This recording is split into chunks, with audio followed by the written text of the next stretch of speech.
We're at the Leicester Community Center, and we're talking with North Carolina Senator Chuck Edwards.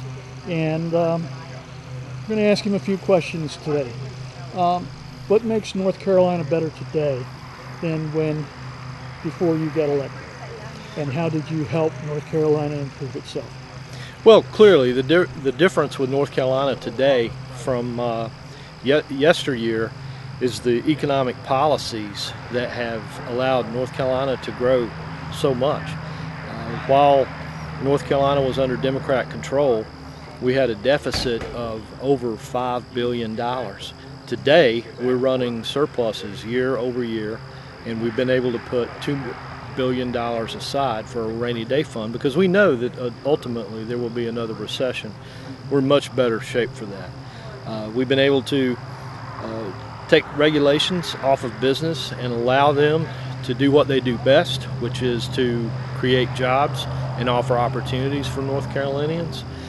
We've been able to lower taxes in North Carolina so that hard-working families and small businesses can keep more money, more of their own hard-earned money, and they can make the choice as to how to spend that instead of government. And we've been able to very smartly spend the revenue that we have collected to raise teacher pay, to add $1.5 billion to K through 12 education in the last 2 years, to get our hardworking state employees some raises, to protect the pension benefits and health care benefits that we have promised our state employees. North Carolina is doing quite well now, and we're positioned to be able to do even better for our citizens. I'm excited to be a part of that, and I hope that folks out there will send me back to Raleigh again. What do you have in mind doing when you go back? It will continue the trend of North Carolina being a better state for the economy and the people living here. What regulations, for example, are you thinking about that need to be cutting, and how are you going to help health care? And I'll continue after that.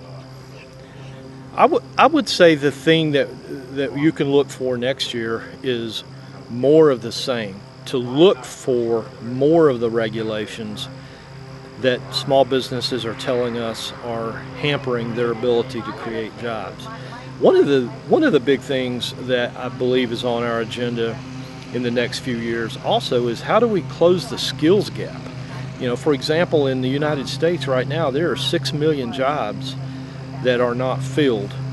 And so we've got to figure out how to better leverage our K through 12 system, our community college system, and where appropriate, our university system to prepare folks for jobs of tomorrow.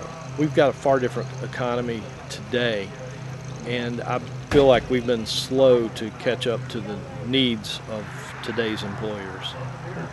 Years ago, when I was in 7th grade, I was sitting there in the classroom thinking about the courses I was going to take the rest of my high school, junior high school years. And I got to thinking, because I was working for my dad in the afternoon, which was an office supply, and I talked to the business community every day.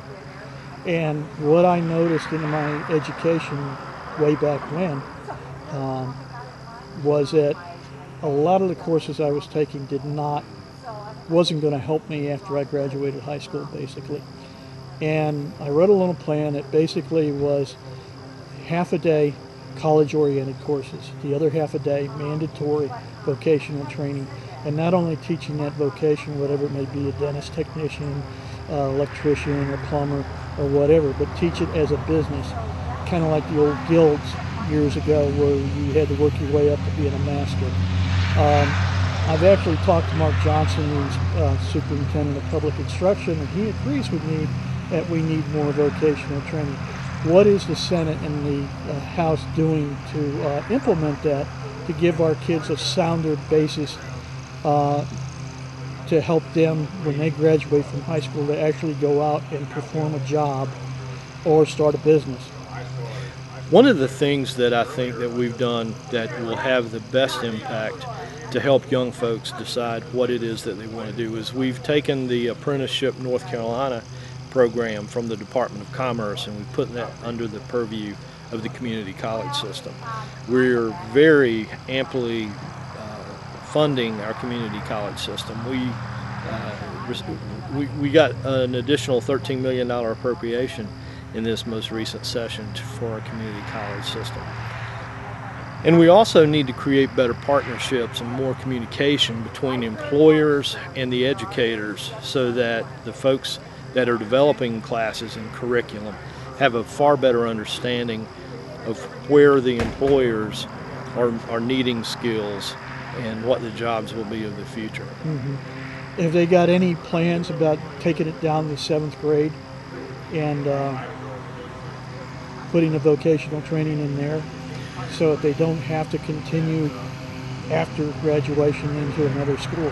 What we do have Fremont is a program called Career Coaches, where a community college and a local municipality can partnership and put a career coach in place that does exactly that. They work between the high schools, the junior high schools, and industry to help acclimate students and parents alike to what the possibilities are out there for jobs in the future. Okay. What do you see going forward is going to be the state's biggest problem in the next couple of years that needs to be fixed by the legislature? I believe that our biggest challenge is to fend off the resistance that wants to put policies in place that have destroyed our economy and crushed the ability for businesses to offer jobs in the future. And the key example of that is the budget that our governor was trying to pass this last session. Our governor was working to raise taxes, and on top of raising taxes wanted to spend an additional $662 million, more than North Carolina would have collected. That is the single biggest challenge, is to continuing to fight off the resistance to go back into the same old tax and spend policies that have clearly failed us in the past. Thank you, Senator Edwards. Have a good day. Thank you. I enjoyed being here. Thank you.